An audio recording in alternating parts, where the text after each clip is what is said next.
for having me. Right? Yes, sir. Yes, sir. Hey, man, welcome. Appreciate you. For sure. Appreciate y'all having me, for real. All right, so you have a card in your hand. Yes, sir. Let's go ahead and start the show off with reading that for me, please. All right. What do you call a three-legged donkey? A wonky. But I want to do something different. We're going to say a different joke. What is the difference between Woody from Toy Story and a priest? Give it time for you to think. When a kid walks in, the toys get limp. I don't know where I heard that from, but that's crazy. Oh, yes. The show has started. My man. I love it.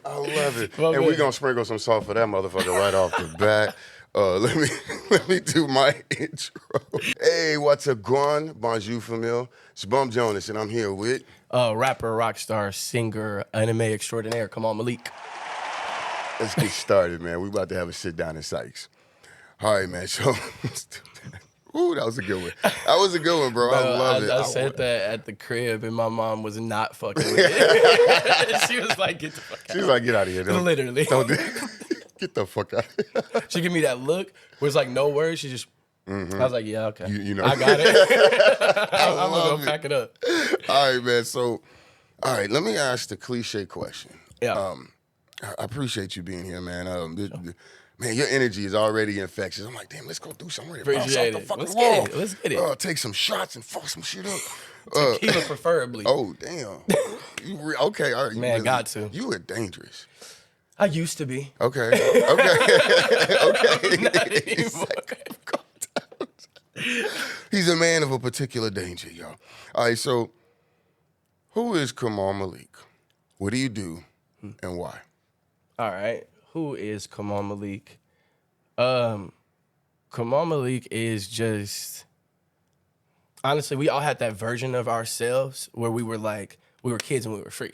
And it was like, I want to express myself in whatever way comes to me. Okay. And it's like the weight was off of you, but then like go through life, you start adding things on, then you start moving a different way because people looking at you away, or, you got to fit into this mold. Kamaal Malik is that kid that never got that weight added on. They tried to put that weight on me. I said no.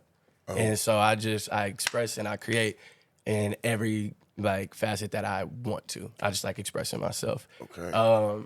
It was, who am I? What was the next question? What do you do? What do I do? I make really cool shit. I do really cool things. Like I make rock, I make rap, I sing, I draw, I skate. I just like doing things that, once again, like help me express myself. So yeah. And third one. Why? Why do I do it? Because you lead by example. And people need to see it. We have too many people who fit this cool box, and it's not cliche, but it's like acceptable. Right. Like people have this thing where it's like, oh, if I do this, like they gonna look at me a weird way, so I gotta do what I want to do, but kind of keep it in this lane and in this pocket. Yeah. And yeah, I'm leading by example to say fuck that. Like the mold, you were not never meant watering to it mold down. a creative. Like you move. You make the new mold, or I want to be the new thing that people want to be. I don't want to be what's already been presented because it's not fun to me. That's it. Hey, man, we are like not even a minute in, and I promise you, you've already dropped some gems, man. Hey, man, I'm trying. I worked out today. My arm is hurting again. This is crazy. All right, man, so I say this tongue-in-cheekily, but I mean it sincerely. What's a pimp like you eat for breakfast? Yeah, man. What a pimp like me eat for breakfast. Bro, I'm trying to be healthy. I'm trying to get big. I'm 32, and I'm tired of looking like I'm like 21. You feel me? Like, so I wake up a good turkey bacon, a good portion of eggs for the protein, and water first. When we wake up in the morning, drink water, bro. So a lot of protein, just like sausage. Pause. Bacon, not pork bacon, turkey bacon. You can get some eggs, and if I'm feeling like I want to wild out, I'll do a steak and eggs. Oh, wow, okay. Yeah. Okay. Steak is my shit. Oh. I fuck with a good steak. All right. So you eat well then. Trying. Okay, all right. So are you toxic or are you honest with the ladies? I believe that toxic is a term that people use when things don't go in their favor. And Did he just spin that shit on you? Did he just? I just think a lot of the times when it's not what somebody wants to hear, there are these clickbaity things, and then they'll be like, "I'll throw that on it." Like, it's not toxic to build, like, have boundaries and things like that. Like, okay, if I do this, yes, you would be happy, but that comes at the expense of my peace. And I'm not toxic because I look out for me. So yeah, I'm honest, but they might have a different spin on it. That's up to them to decide. Right. It's to each their own. Perception. Were you a theater kid? Yeah. Okay. I was. You have that theater kid energy. Bro, I used to. So the funny thing is, I never did like any of the plays or anything because me and my homies was like wilding after school. But it's like, instead of doing it through the systems that were like granted to me, we would just do it ourselves. We'd be like, okay, let's go make this song, or like let's shoot this skit real quick and whatever. So all the things that the theater kids were doing, I was hanging out with all the theater kids, I would do just outside of school. We would just make it our own. You've always been a creative. Oh yeah, for sure. Since I was like a kid, the first thing I remember, and like, I know that I always wanted people to see things from my perspective.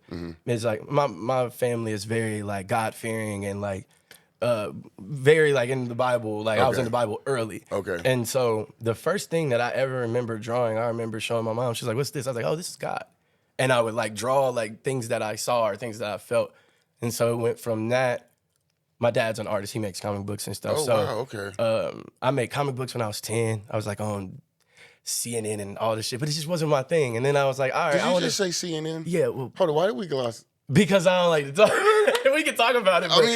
No, we good. I've never brought this up in an interview, actually. That's crazy. Yeah, so I'm a type 1 diabetic, and like my dad makes comic books to like, put on like missing black children, because back in the day they didn't get news coverage. Okay. And so like that was his like that was his artistic outlet. And so I would see him like talk at the schools all the time and be like, I remember it was this quote he would say, is like, they would ask everybody, I was in the first grade, what you want to be when you grow up, and everybody's like, policeman, fireman, da-da-da-da. He's like, I wanted to be a comic book creator. He said everybody would laugh at me, and the teacher said, pick something more realistic. Right. And he was like, what the fuck is more realistic if I think I can do it? And he would just be there like telling the kids, and I'm in the crowd, he don't know he's talking to me too. Right. Because like I'm behind him, or like on the in the stage or whatever, or I'm like in the crowd with the kids. I'm like, wow, what is realistic? Do you think you can do it? He's like, you can do whatever the fuck you want if you know you can do it. And therefore it's realistic. And so like he would make comic books, and I would always want to. I would be like, yo, I'm gonna make a comic book and we're gonna do this, but I'm thinking like action and this and whatever. But my dad shit had a message. And then I got diagnosed with type 1 diabetes. And I was in the hospital, I remember it. They all crying and shit. And I'm like, yo, Dad, what if I made a comic book teaching kids about the symptoms of diabetes? Then everybody wouldn't be so blindsided like us. And that nigga looked at me. Yeah. And I swear to God, it's like this look. He said, yeah. I was like, gotcha, bitch. we can make the comic book now. But so I went from that to I was a break dancer at a point. I danced a lot. Yeah, bro. Like I taught myself how to break dance and dance from a book from the library. We saw the Jabberwockies, and I was like, I'm doing that. I want to do that. And then so I went from that to music like super quick. Are you a Pisces? Sagittarius. Okay, that works too. But it's like everything that I see, if I like it enough, I'm probably gonna try to do it. Like I'll be like, damn, that's dope. If somebody can do that, I see it's real. I wanna do that. Like, I love that. So I'll skate or whatever. See, so the next part of this question, or the next sequence of question, is like really about like how you discovered your talents. Mm-hmm. And I think what's crazy for you is they were already there for you. You were already exposed to them at an early age. Mm-hmm. And the energy to, or the availability to explore those talents were already there already. Yeah. So you're doing comics, you're breakdancing, you're doing all this stuff. When does the music kick in? Like where you are actively writing, maybe not showing the world, but writing, but you're like exploring it for yourself.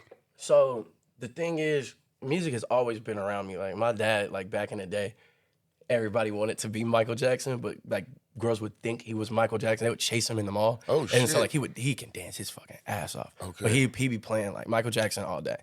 And then my mom's just playing like Prince and Jill Scott and like all the whole neo soul like vibe. So I've been surrounded by different genres. And my older brothers was listening to like G-Unit, like Eminem, and I can't listen to it because I'm gonna get in trouble. Type shit. But you still sneaking. You know what I'm saying? And so they were more like rappers like Dipset, like shit like that. Lupe Fiasco is someone, Pat Poose, people that they put me on. And then I just drew to like rock really heavy. And so like I had all these different genres around me at all times. And I never understood that like, okay, so this is what got me into music. Some of us kind of grow up in, you know, homes that are kind of hectic. And like, everybody finds they release and they think that they do to get away. And I didn't realize that music was mine until I lost my fucking headphones. And then I was like, I can't like escape this, like where I'm living and what the fuck is going on around here. And I was like, oh damn, that's the feeling that's why you feel so happy. It's like, this shit take you out of it. And so my brother started rapping. Shout out to Scope Maverick. Shout out to my brother Bud RIP.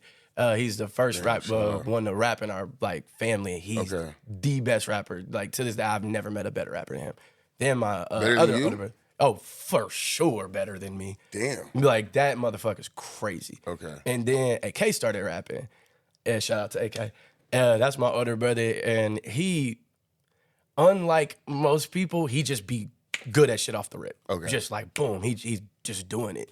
Everybody like at the school, he was already the most popular nigga in the world, but everybody was like jocking this nigga. They like, bro, this nigga is crazy. And I'm like, let me listen to this shit.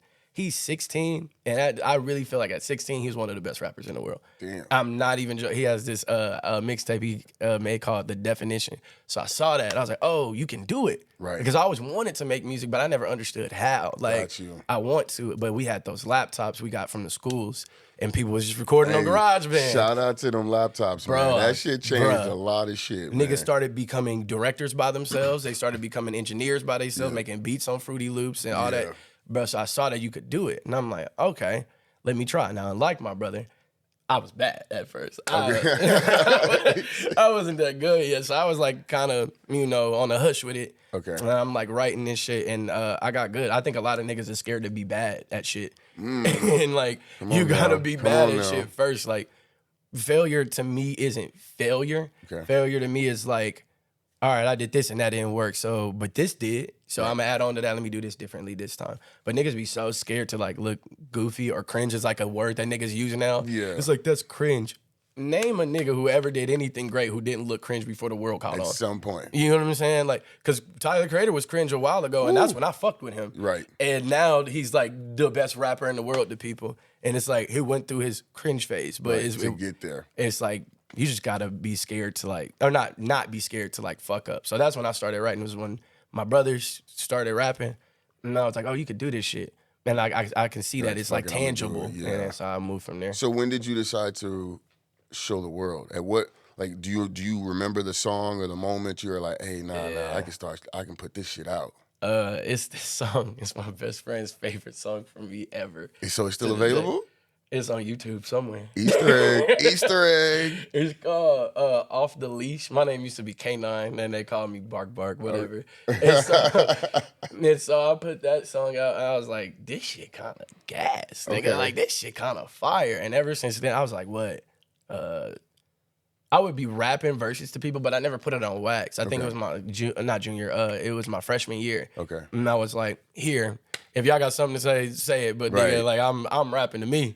To me, nigga, I'm killing this shit. So at that point, you was like, I'm fucking good. Bro, yeah. Y'all need to find out. They be like, oh, you trying to be your brother? I'm like, I'm better than my brother, nigga. I was on hot shit. I just came out the gate with it. I find it interesting that you have older brothers or family members that are at this, and you immediately like, no, these niggas is good. And you're like, wait, I'm not good, right? You would notice that you're not good, and yet you keep going.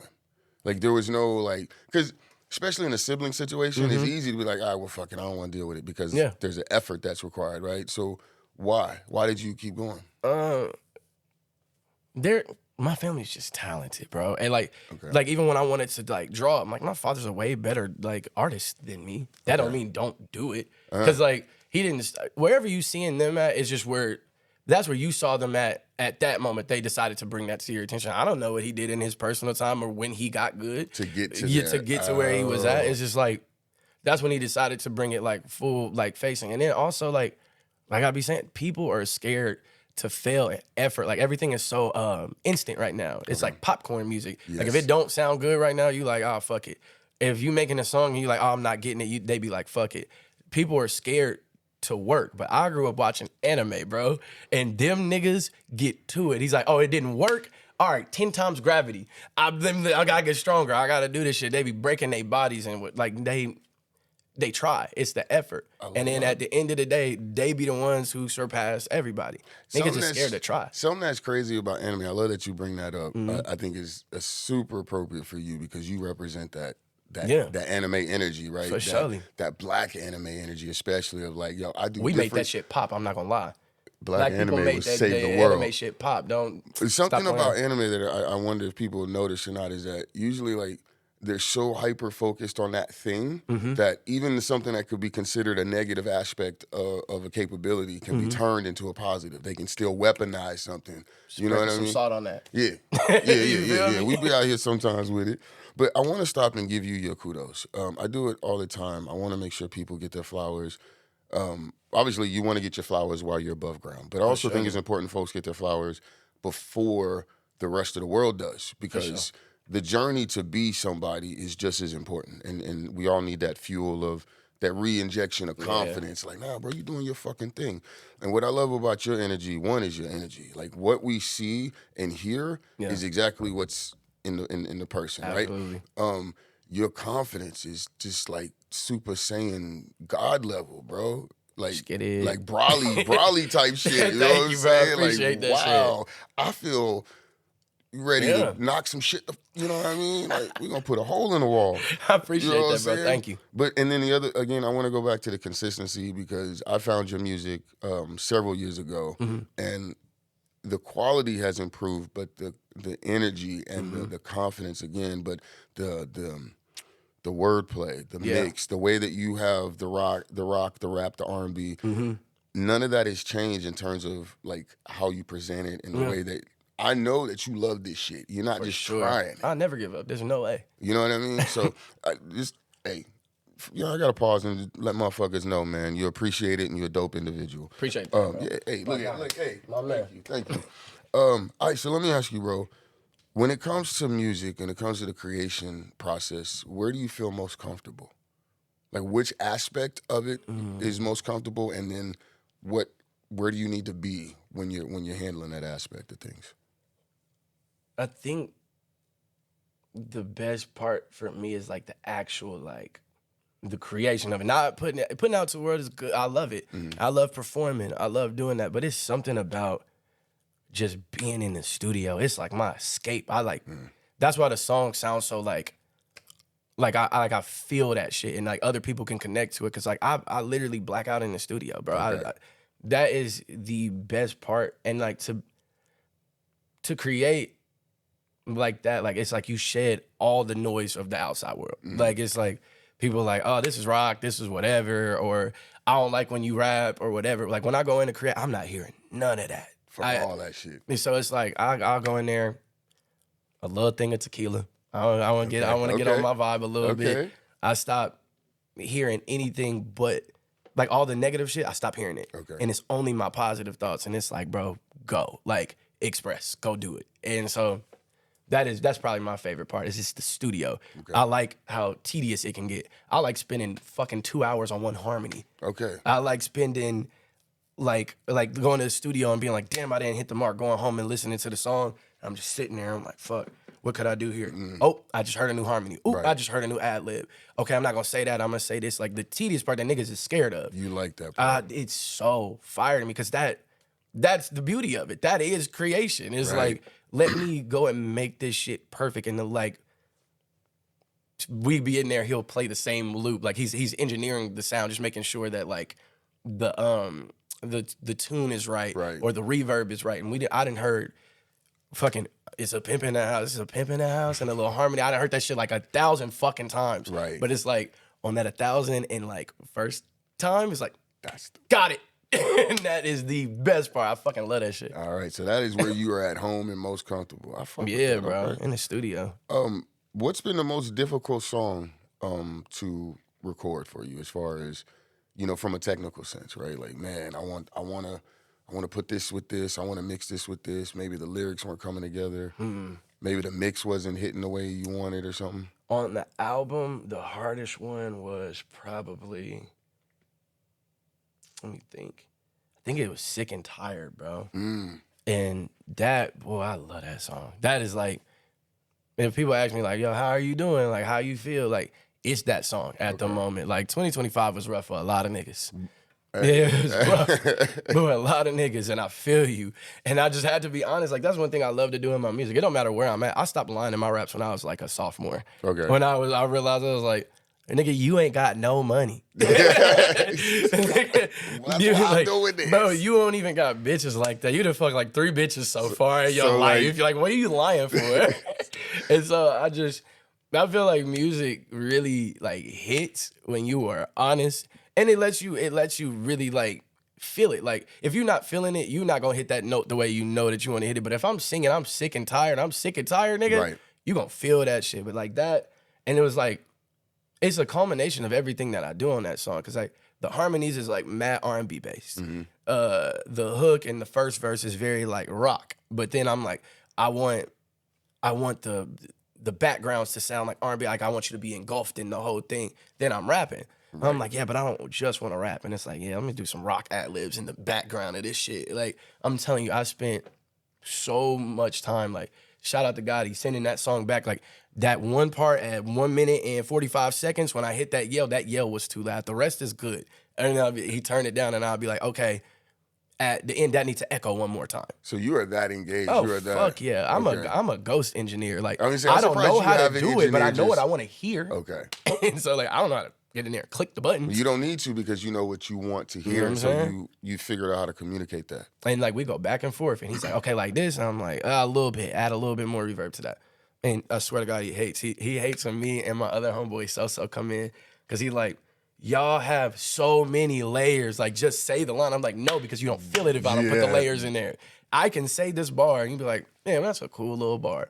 Or I can hit that shit, and then it's like sonically, it don't even matter what I said at that point. Right. Because now it just sounds like angelic. Yeah. And then you go back and you hear the words, and you're like, oh, shit. Because you feel the feeling before you hear the words in some cases. Bruh. You know what I mean? I be telling him all the time, like, he's like, how low do you want? Or like, I'm like, somewhere in the middle. It's to be felt, not heard. And then when you feel it, you'll hear it. Right. You know what I'm saying?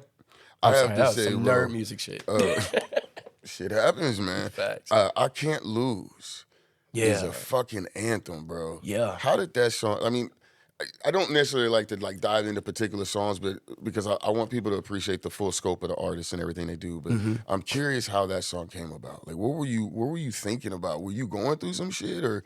Yeah. Because that just feels like, man, fuck all of y'all. I'm a mother. You know what I mean? That song, to put it in a short scope,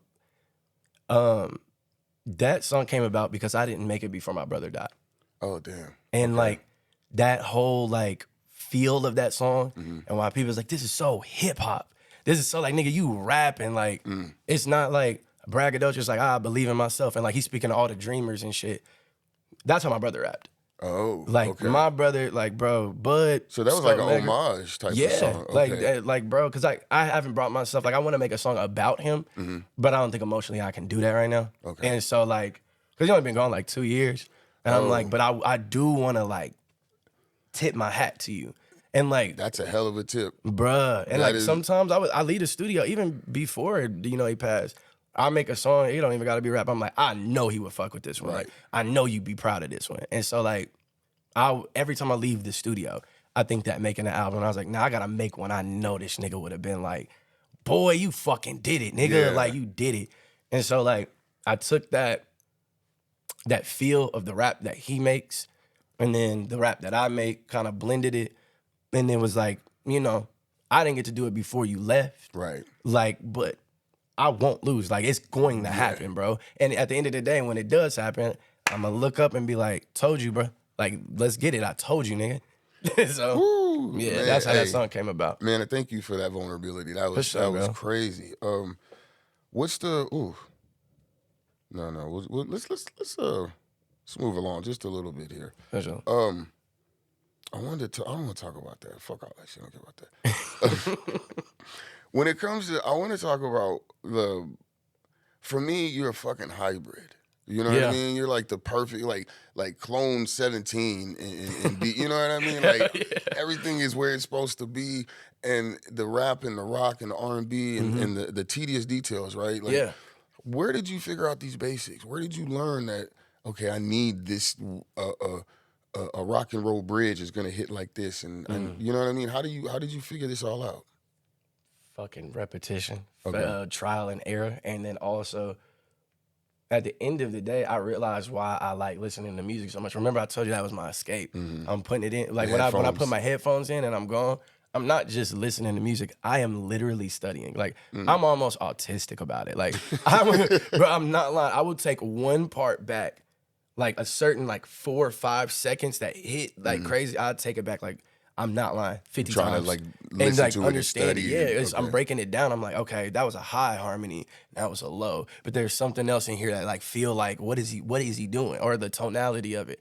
I'll take it back until I understand how he went from a growl to a high pitch, or it's a bar that hit, and Wayne will rap, man, it's his delivery on it. I'm like, what he said was hard, but how he said it, how did he use his voice that way? And so literally listening to music of all genres all day, it just clicks. Cause I'll be rapping and then I'll hear Paramore and I'll be like, I have to do a rock shit shit right here. Hold on, this sound like Paramore would go dumb on this, or Fall Out Boy would go dumb on this shit. And so then I'll do that, and then it'll get to the end, the beat slow down. I'm like, Michael Jackson would have hit this fucking run like this, and then I'll just add it. So, man, this is fire. This is fire. All right, so speaking of Michael Jackson, kind of a segue. I don't know if you know or not, but MTV is gone. Yeah, and I don't know how much of an effect MTV had on your life. A huge one. Okay. It's for me, I'm 47 years old, about to be 48, so it was my entire. I've seen it rise and fall. Right. Yeah. So, straight to the point. What does MTV dying, or what does the death of MTV mean to someone, to you or to your age group? To my age group, it kind of means everything. I feel like niggas have lost the art of music videos. Okay. And back in the day, a music video might be more important than the motherfucking album, because nobody gonna buy the album until you got that visual, and they gonna be like, oh, now I like that song, and now that song gonna go number one. Gotcha. And it's the complete opposite now. Now it's TikTok and shit. But I still believe in the art of making music videos. Okay. And the fact that MTV died off, I feel like people are not gonna pay as much attention to the music videos. And then even beyond that, a lot of my influences I saw from watching MTV and 106 in Park, every day after school. It's you don't just get to hear the music. It was really important for a student of the game like me to understand image, marketing, the way that you're supposed to move in front of a crowd, the way you're supposed to interview. Right. To be a student of the game, you watch everything and you break it down. And MTV was it was almost like a textbook. More so 106 in Park. I'm gonna keep it black. But 106 in Park, for real, when you used to watch shit like that, it would be fire. And it was intentional. Now you just got a bunch of motherfuckers online being goofy and being clickbaity, and it's not teaching us anything. It's not showing us the business of it. And it is showing a certain side of the business that I kind of stay away from. Okay. It's antics and all this, and then it'll make people come listen to the music. It used to be show me art, and then show me how you then show me how you interview, show me your personality without doing anything super crazy. Right. But yeah, so the death of MTV, I mean, is the death of that, and also the death of ridiculousness. But, but yeah, bro.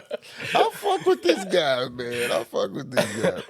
So I wanna touch on something a little bit personal. You're an educator. Yeah. I am. But you're also an artist. Yeah. So for me, the question is, how do you navigate those two worlds? Those two worlds are kind of the same. Okay. when you make music, you're talking to somebody who relates to you, who wants to listen to you, who maybe might be able to get a message off from like what you're saying. Some people who just kind of look up to you in a sense. And then being an educator, like I told you, my image is like, yo, be yourself and lead by example. And like, whatever it is that you like, do that shit to the fullest. It's the same thing with my students. It's like, a lot of the times, it's not about ELA. It's not about this. It's like, okay, I'm teaching you a skill right now. I'm teaching you to focus. I'm teaching you repercussion. I'm teaching you to like, how to like lock in for real. Like my physics teacher told me this one time. And he was like, bro, I don't give a fuck. Or a chemistry teacher, he's like, I don't give a fuck about chemistry. He's like, it's about not giving up. He's like, because that you come in here and you just don't do anything. Once you do that so much, it's repetition, and then it teaches you to do that. And he said the first time that you give up will be the hardest time that it would ever be to give up. And then after that, it's just easy. Right. And that's what I try to like emulate to the kids. Like even teaching them ELA, I can see the little things that make them tick. Right. It'd be like, oh, he's a writer. Right. Or like, oh, he likes to dance. Or she likes poetry. Right. Or like, even if it's like, it don't even have to be anything that crazy. Like, it could be like, oh, she's a swimmer. But everybody laughs at like a little thing until you become the face of that. Because everybody swim. Right. But Michael Phelps loves swimming so much, he ain't got to do shit else but swim now. And it's like, come on now. Whatever you love, whatever it is, and I see it, I'm going to gas that shit. Right. And then I'm going to teach you the curriculum and do this. But it's just like, you gain their trust. Right. And you can like help them along. That's the same thing I do with my music. It's the same world. Wow. Okay. Yeah. Do you find yourself open? Are you able to like let folks know that you're an artist? Do you let them into that world? Do you keep the world separate? Yes and no. Okay. So like I do let them know that I do music and things like that, but I'm not gonna give them my TikTok and my Apple Music and whatever, because sometimes it's like you don't need to hear that. Right. Like, and like the age groups that I'm in, and like I guess sometimes when they're like seniors, I'm like, yeah, y'all pretty much like about to like go, and so like I won't give it to them, but if they find it, and they will find it, they all find it. Right. Then I'll be more like open to talk about it. But when my like middle schoolers find it, I do not talk to them about because it. Because you're separating. Yeah. That. It's like no, right now I'm your educator. Right. And right now there's a certain respect and a level that like, you know, there's you gotta come to me. Yeah, you know what I'm saying? Okay. But like, you know, they'll find it, but I'm not gonna sit there and tell them about it. Right. But they'll find it. So you out here like a little bit like, this is probably not a good allegory, but like Soraya Sensei. Let's go that way. You know yeah. Okay, yeah. I was going to use the other one. I was like, nah, that probably don't work in this one. That's not going to hit this one. But you know what I mean? Like, because he was who he was. But then when he locked the fuck in and you see who that man is and he's one of the best teachers, right? It's like, yeah. Yeah, okay. Yeah. All right, that was a great analogy. That's fine. I'll be doing my thing. You know what I'm saying? All right, man. So I want to ask, I know you have a project out. First of all, remind us, what's the name of it? It's called I Did It Again, because I've been doing this for so long, and I just have to let y'all niggas know I did it again, bro. Like, be mad about it. And is it already out? Or it's out. It's on all streaming platforms, Spotify, Apple Music, fucking Tidal if you have Tidal. I don't know what Weirdo does, but you know. but, like, do your thing. But it's everywhere. I love that, man. I want to ask, though, well, when it comes to this project, what's your favorite song? What's your favorite one? It isn't not necessarily what you went through as far as putting it together, but what you feel when you hear it. Which one you're like, yeah, that's my shit. Damn, that's really hard. I don't know. It's between. I didn't even like this that much at first, but like everybody fuck with it. It's between Pimpin' That House and I Can't Lose. Sick and Tired. Sick and Tired. It's just like they just sound so full, and like the harmonies in both of those songs, like you feel submerged in the sound. I love that. Yeah, so probably them too. All right. Well, look, man, I gotta wrap this up. Before we go, I got one question I ask everybody. Yeah. When it's all said and done, when they've listened to I Did It Again, or they listen to Off the Leash, let's say they go back and find that Easter egg, or they've even seen you at a show. Yeah. What is it you want the folks to walk away with as far as the Kamaal Malik experience? I'm gonna give you a like, I'm going to give you a wholesome answer, and then I'm going to give you the rapper answer at me. Okay. So I want you to walk away feeling like you had a great time, first of all. Like, anything you hear from me, I want it to be like almost euphoric when you hear it. I want it to be like when the first time niggas hear like Michael Jackson and they just be like, what? You can do that as a human? You can do both? Like, all these things? I want you to have fun. I want you to feel inspired. And I want you to feel capable. Now, rapper answer. I want you to know I'm the best nigga to do this shit, bro. I am the best nigga in the world to do this shit, bro. I'm so sorry, and I mean that. Like, even, bro, there's no artist better than me in KC. There's no artist better than me in the world. I don't think there's an artist better than me. I believe in myself that much. And in about 3 years, when I'm where the fuck I want to be, I want you to go back to this interview, SprinkleSumSalt Podcast, and I want to let you guys know that I told you and I did it again, and it is on all streaming platforms. Thank you. I ain't got nothing to fucking about. There's nothing. I want to, like, I don't know if I should throw flowers or dap you or what. Like, and with that, y'all, it's Bum Jonas here with none other than rapper, rock star, singer, anime extraordinaire, Kamaal Malik. We just had a hell of a sit down at Syke, y'all. And as I always say, love yourself like you try to love the world. Do something to earn your place in the world this week, and just be some dope motherfuckers. See you next time. Sprinkle. Peace. I love it, bro. Good job.